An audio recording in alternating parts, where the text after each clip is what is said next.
Senhor presidente, senhores senadores, senadoras, eu quero, senhor presidente, em primeiro lugar, pedir desculpas a todos e a todas que, neste momento, acompanham a TV Senado, que eu estou aqui falando de óculos, mas por um problema de saúde somente, senhor presidente. Estou com um problema de inflamação nos olhos, mas isso não me impede de aqui estar trabalhando e aqui estar fazendo o pronunciamento que entendo da mais fundamental importância. E eu me refiro, senhor presidente, ao fato de que os blogs, os canais de notícia hoje dizem e relatam mais uma manifestação proferida pelo ministro do Supremo Tribunal Federal e presidente do Superior Tribunal Eleitoral, STJ, ministro Gilmar Mendes, quando em palestra ou de um evento que participava no estado de Pernambuco, teria feito a seguinte observação. Vejam aqui, as senhoras e os senhores. Disse o ministro Gilmar Mendes que plebiscito por eleições é brincadeira de criança. Foi o que ele falou. Plebiscito por eleições é brincadeira de criança. E vejam, vossas excelências, senadores e senadoras, o porquê que ele diz isso. O ministro Gilmar Mendes diz que para que aconteça um plebiscito no país, é preciso primeiro aprovar uma emenda constitucional e depois a emenda ainda teria que passar pelo crivo do Supremo Tribunal Federal, do STF. Veja só, senhor presidente, eu acho que essa manifestação é uma manifestação que não leva em consideração, e até posso dizer desrespeitosa, a maioria da população brasileira. Meu partido defende a realização de um plebiscito, sim. A maior parte da população brasileira, estão aí todas as pesquisas de todos os institutos de pesquisas, senadora Lides, que mostram que a população vê como única saída para a crise política em que o nosso país está envolvido a realização de um plebiscito, para que a população diga se quer ou não antecipar as eleições presidenciais. Eu acho que ao invés de ele ficar falando isso que acabou de dizer, que plebiscito é brincadeira de criança, o que ele deveria fazer é analisar no conteúdo e não só na forma o que está acontecendo aqui no Senado Federal. Nós temos dito dessa tribuna, de todos os microfones, que o que está em curso no Brasil não é o impeachment. O que está em curso no Brasil é um golpe. E por que é um golpe? Porque não há crime cometido pela senhora presidenta da República, a presidenta Dilma Rousseff. Não há crime. E se não há crime por ela cometido, não pode haver impeachment. Porque impeachment sem crime não é impeachment, é golpe. E quem diz isso não sou eu, não somos nós. Quem diz isso, quem estabelece essa regra é a Constituição da República Federativa do Brasil, no seu artigo 85. No seu artigo 85, e quem é que vai convencer a população brasileira a partir do momento em que toma conhecimento dos fatos, percebe rapidamente que nós não estamos aqui tratando de um impeachment. Todos os articulistas, leiam o que escrevem os articulistas, os jornalistas, dizendo que a presidente está sendo retirada porque perdeu o apoio no Congresso Nacional e teria perdido o apoio no Congresso Nacional pelo conjunto da obra. É por isso, não porque ela tenha cometido crime de responsabilidade. Vejam as senhoras e os senhores, crime de responsabilidade é assinar 3 decretos de suplementação orçamentária.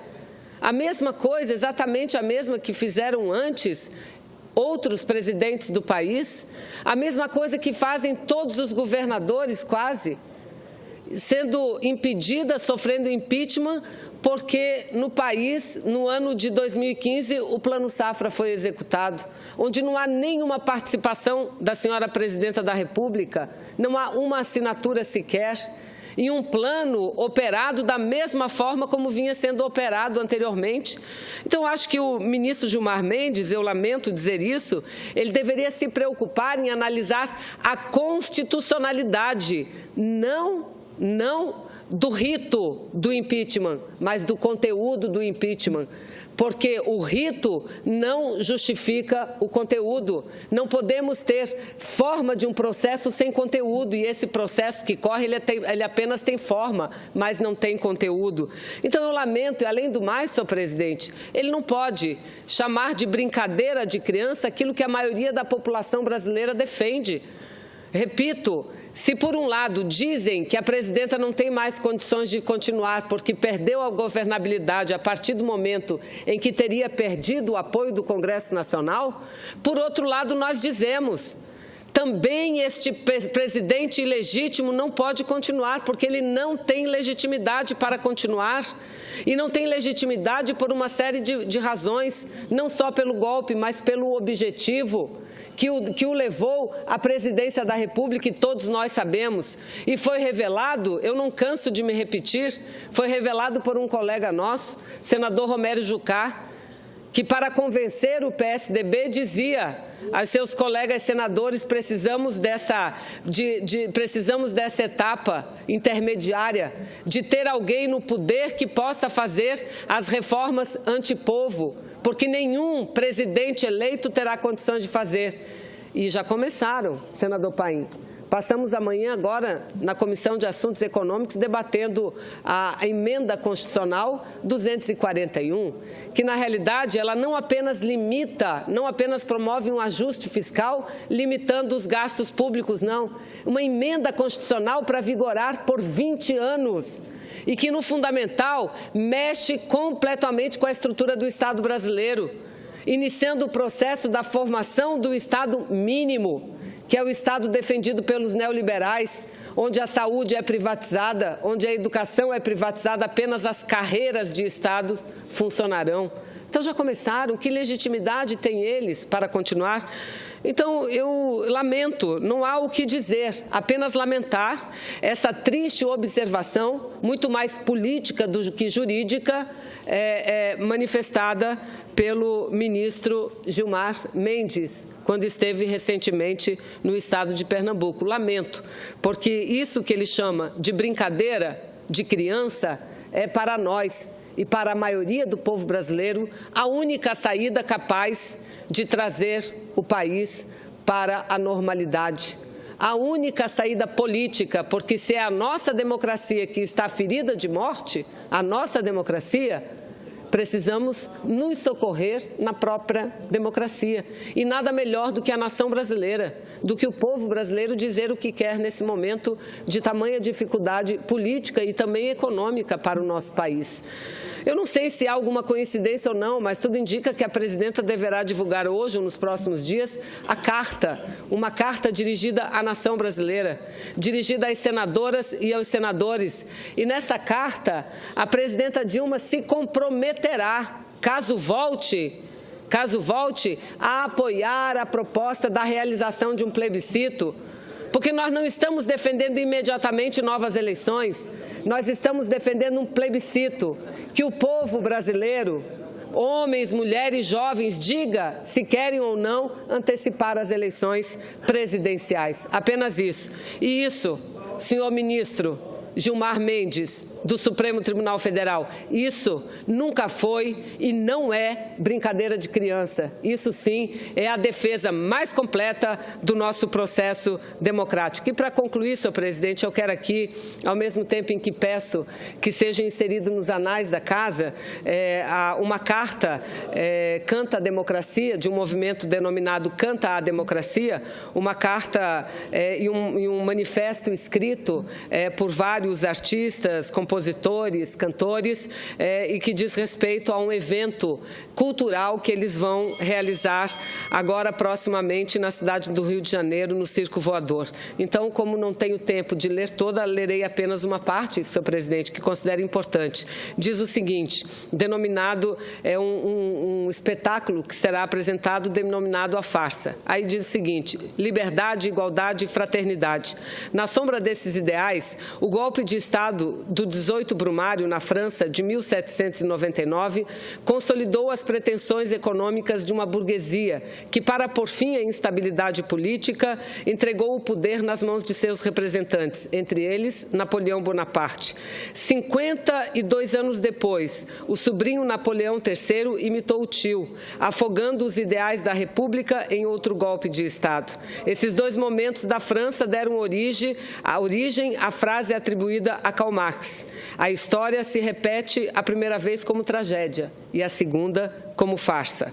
A comparação com o Brasil não é miragem. Estamos a 52 anos de distância do golpe de 1964, em que os ideais do povo foram tragicamente substituídos pelos ideais da burguesia, em nome de uma falsa estabilidade política. Estamos sofrendo outro golpe, apoiado pela burguesia, baseado dessa vez numa grande encenação jurídica. O Brasil viveu uma tragédia, hoje vive uma farsa. 4 meses depois da votação da Câmara dos Deputados pela admissibilidade do impeachment da presidenta Dilma Rousseff, o espetáculo, a farsa, ocupa o picadeiro do teatro do tradicional circo voador e provoca em seu respeitável público uma reflexão sobre a atual crise política brasileira.